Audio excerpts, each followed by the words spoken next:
मानव निर्मित कोई भी समस्या लाइलाज नहीं होती। मानव निर्मित समस्याओं का इलाज है, लेकिन वो मानव को ही करना पड़ेगा, वो ऊपर से भगवान आके ठीक नहीं करने वाला।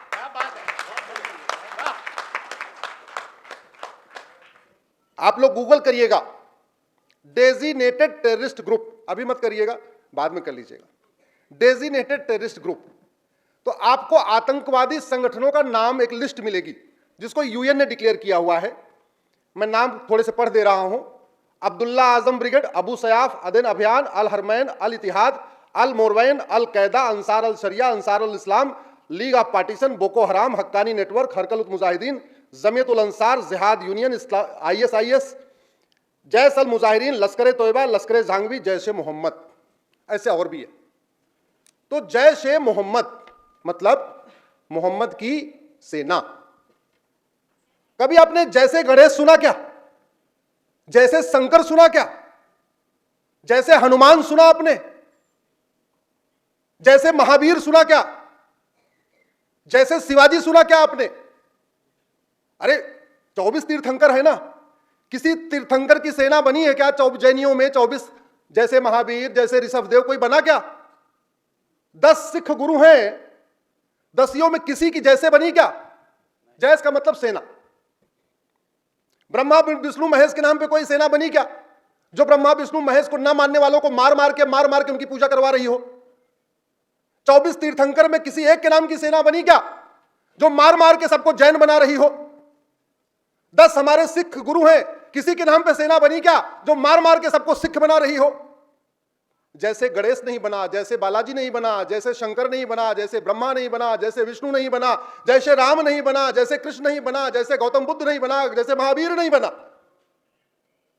लेकिन आतंकवादी का संगठन का नाम क्या है? जोर से बोलिए। जैसे नाम मतलब अर्थ क्या हुआ? मोहम्मद की सेना। क्या अंतर क्या है? सोच में क्या डिफरेंस है?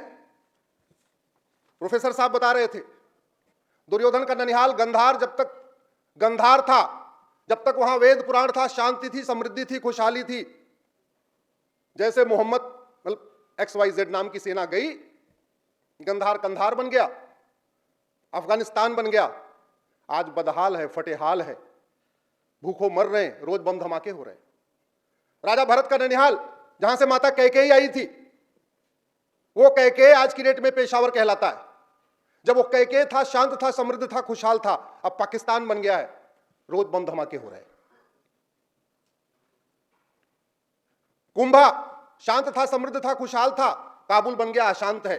90% पारसी जहां पे रहते थे उस देश का नाम था पर्शिया, शांत था, समृद्ध था, खुशहाल था। जैसे वो ईरान बना, रोज बम धमाके शुरू हो गए। बालिक शांत था, समृद्ध था, खुशहाल था, जैसे बल्ख बना, अशांत हो गया। कंबोज शांत था, समृद्ध था, खुशहाल था, जैसे बदक्सा बना, अशांत हो गया। सुवास्तु शांत था, समृद्ध था, खुशहाल था, जैसे स्वात घाटी बना, अशांत हो गया। तक्षशिला शांत था, समृद्ध था, खुशहाल था, जैसे वो रावलपिंडी बना, अशांत हो गया। तुर्की अशांत है, यमन अशांत है, कांगो अशांत है, ईरान अशांत है, इराक अशांत है, सूडान अशांत है, इजिप्ट अशांत है, सीरिया अशांत है, बांग्लादेश अशांत है, फिलीपींस अशांत है, सोमालिया अशांत है, पाकिस्तान अशांत है, नाइजीरिया अशांत है, तजाकिस्तान अशांत है, अफगानिस्तान अशांत है। इन सब में कॉमन क्या है? जोर से बोलिए जरा, क्या कॉमन है? अब आपका विषय अब शुरू हो रहा है। मैं कुछ बताऊंगा नहीं, जवाब आपको देना पड़ेगा। मैं तो सवाल पूछूंगा आपसे, जवाब आपको ही देना पड़ेगा। मेरे से असहमत है तो बता दो, सहमत है तो हां करो। कुछ झूठ हमारे देश में बचपन से सिखाई जाती है, वो मैं रख देता हूं कि सर्वधर्म संभाव। ये सर्वधर्म संभाव नाम का शब्द न वेद में है, न पुराण में है, न गीता में है, न रामायण में है। पता नहीं किस पाखंडी ने शब्द लाके खड़ा कर दिया, मुझे समझ में नहीं आता। सर्वधर्म संभाव होता ही नहीं है। अरे धर्म एक है तो सर्व कैसे हो गया? सर्व तो वो होता है जहां कई सारी चीजें होती हैं। मेरी PIL चल रही है धर्म और रिलीजन के ऊपर। संविधान की शपथ लेने वालों को आज तक इतनी बात समझ में नहीं आई कि धर्म अलग होता है, रिलीजन अलग होता है। धर्म जोड़ता है, रिलीजन तोड़ता है। आप लोग गूगल कर लीजिएगा, धर्म रिलीजन। अश्विनी उपाध्याय, केंद्र सरकार को नोटिस हुआ है, शिक्षा मंत्रालय को नोटिस हुआ है। हमने ये कहा है कि प्राइमरी में एक चैप्टर डालिए कि धर्म क्या होता है, रिलीजन क्या होता है।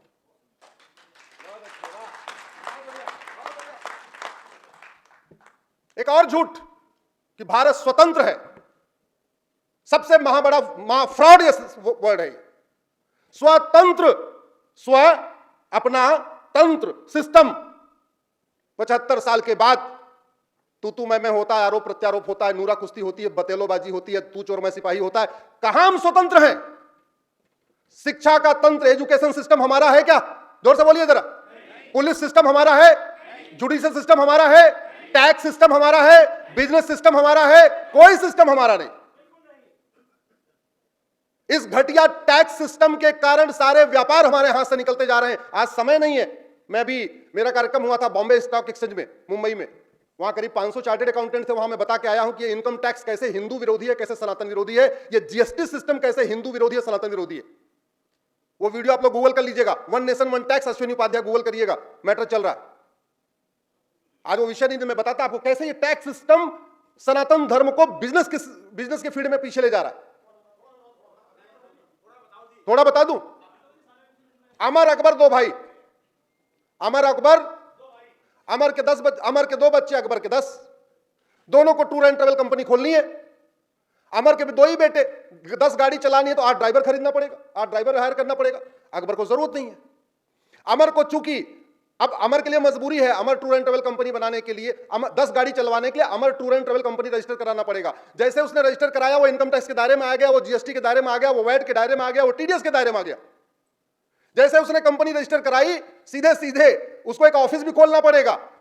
10 गाड़ी चलवानी है, अमर को ऑफिस खोलना पड़ेगा, इनकम टैक्स फाइल करना पड़ेगा, जीएसटी फाइल करना पड़ेगा, वैट फाइल करना पड़ेगा, सीए रखना पड़ेगा। वहीं दूसरी तरफ अकबर के 10 बच्चे थे, उसने एक एक गाड़ी सबके नाम पे खरीद लिया। अंतर क्या आया? चूंकि अकबर ने सफेद पट्टी वाली गाड़ी खरीदी तो उसको 10 लाख में मिल गई, अमर ने पीली पट्टी वाली गाड़ी खरीदी, उसको 11 लाख में पड़ी। तो इनिशियली जहां 10 गाड़ी 1 करोड़ में मिली, वहीं अमर को 10 गाड़ी 1 करोड़ 10 लाख में पड़ी। 10 लाख शुरुआत में लॉस। उसके बाद चूंकि उसको इनकम टैक्स भी देना, जीएसटी भी देना, जीएसटी का इंस्पेक्टर को भी थोड़ा माल पानी देना, इनकम टैक्स के अधिकारियों को भी कुछ माल पानी देना, सीए भी रखना। वो 12 रुपए पर किलोमीटर से नीचे जा ही नहीं सकता। अकबर 8 रुपए किलोमीटर में गाड़ी आराम से चला सकता है। तो 2 साल के बाद क्या हुआ? अमर अपनी 10 गाड़ी औने पौने दाम में बेच के, अकबर को बेच के उस बिजनेस से बाहर हो गया। ये हो रहा है। इस पर मेरा डिटेल लेक्चर है, विषय से विषयांतर हो जाएगा, इसलिए उस पर जाऊंगा नहीं। करीब 500 चार्टेड अकाउंटेंट थे, जिसके बीच में मैंने बोला है कि आप हमसे मानो ना मानो, एक बार सोचना कि भारत का इनकम टैक्स, भारत का जीएसटी, भारत का टैक्स सिस्टम कैसे बिजनेस के फील्ड में हिंदुओं को कमजोर बना रहा है। चाहे वो सब्जी मंडी है, चाहे फल मंडी है, चाहे फूल मंडी है, चाहे वो टूर ट्रेवल का काम किस तरीके से शिफ्ट होता जा रहा है इस घटिया सिस्टम के कारण। भारत संप्रभु है, भारत सोवरिन है। सर, इस संविधान के प्रियम्बल में पहला शब्द लिखा है सोवरिन। प्रियम्बल का पहला शब्द है सोवरिन। सोवरिन का मतलब ना गुलामी का नाम होना चाहिए, ना गुलामी का निशान होना चाहिए, ना गुलामी की कुरीतियां होनी चाहिए, ना गुलामी की कुप्रथाएं होनी चाहिए, कुछ गुलामी का होना ही नहीं चाहिए। आपकी बार एयरपोर्ट जाना तो जहाज पे बैठने से पहले देखना, उस पे लिखा हुआ है वीटी। वीटी का मतलब होता है विक्टोरिया टेरिटरी। सब लोग जहाज पे यात्रा करते हो ना? हाथ उठाओ जरा, कितने लोग करते हो? आपकी बार जाके देख के आना, वीटी लिखा हुआ है हर जहाज के ऊपर। मैंने इसको कोर्ट में चैलेंज किया हुआ है कि ये वीटी हटाया जाए, यहां बीटी या बीएच रखा जाए, कुछ रखा जाए।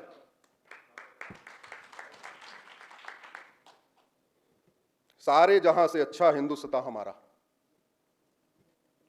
घूसखोरी है, कमीशनखोरी है,